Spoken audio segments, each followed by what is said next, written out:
Par la grâce du projet de réforme des retraites, nous entendons beaucoup parler des contrôleurs et des conducteurs de train ou de métro, mais beaucoup moins de certains secteurs de l'économie ô combien plus pénibles, plus difficiles, plus stressants que celui des contrôleurs ou conducteurs de train ou métro. Prenons l'exemple de cette catégorie de femmes souvent remarquables et souvent très dévouées que sont les infirmières. Notre pays en compte 640 000, dont 110 000 exercent une profession libérale. Lorsque les infirmières travaillent dans le secteur public, et notamment dans le secteur hospitalier, elles sont souvent assez proches de la crise de nerfs quand elles ne sont pas carrément dans le trou de la dépression. Les médias fourmillent de témoignages, tous aussi poignants les uns que les autres, comme celui de cette infirmière travaillant aux urgences d'un grand hôpital parisien. Matériel cassé, lits qui manquent, patients qui peuvent attendre 48 heures sur un chariot, dans un couloir à patienter justement avant qu'on essaie de s'occuper d'eux. Essayez de manger. Essayez de boire, essayez de se détendre un peu. Quand on est en service pendant d'interminables longues heures, cela relève du défi. En plus de tout cela, il faut essayer de rester aimable et de sourire. Alors on se débrouille, on bidouille.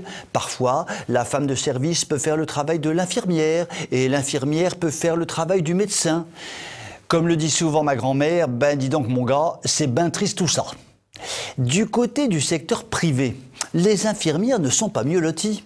Levées à 4 ou 5 heures du matin bien souvent, visites quotidiennes à des dizaines de malades et une injection par-ci, un prélèvement de sang par-là et un pansement à changer et tout plein de choses avec tous les problèmes inhérents aux professions qui se déplacent. Trouver une place de stationnement, éviter les contraventions, j'en passe et des meilleures ou plutôt des moins bonnes. Avec, en plus de cela, l'amabilité, la gentillesse, l'empathie de rigueur envers des patients qui peuvent être ni aimables, ni gentils, ni empathiques. Avec souvent des week-ends de garde surchargés de travail et une bonne grosse paperasse à faire après les soins délivrés aux patients. En gros, comme en maigre, ces charmantes infirmières, absolument indispensables dans la chaîne de soins et qui jouent un rôle d'accompagnement absolument nécessaire auprès des malades qu'elles traitent, exercent une profession dont la pénibilité relève de la simple évidence. La pénibilité ? Le mot lui-même fait bien rire les contrôleurs et conducteurs de train et de métro. Un contrôle aléatoire par-ci par-là, pas très fatigant, des conduites bien normalisées et assez peu stressantes, même si la fin de leurs régimes spéciaux modifie l'âge de leur départ en retraite, leur journée de travail, bien moins longue que celle des infirmières, et bien plus souvent ponctuée de pauses café ou autres pauses, devrait leur permettre de tenir le choc. Du côté des infirmières, il est assez probable, en revanche, que la pénibilité de leur travail ne se réduise pas de sitôt.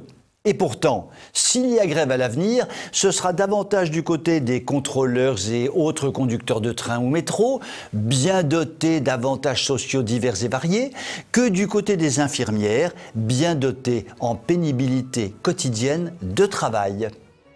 Vous pouvez m'écrire si vous le voulez. À très bientôt.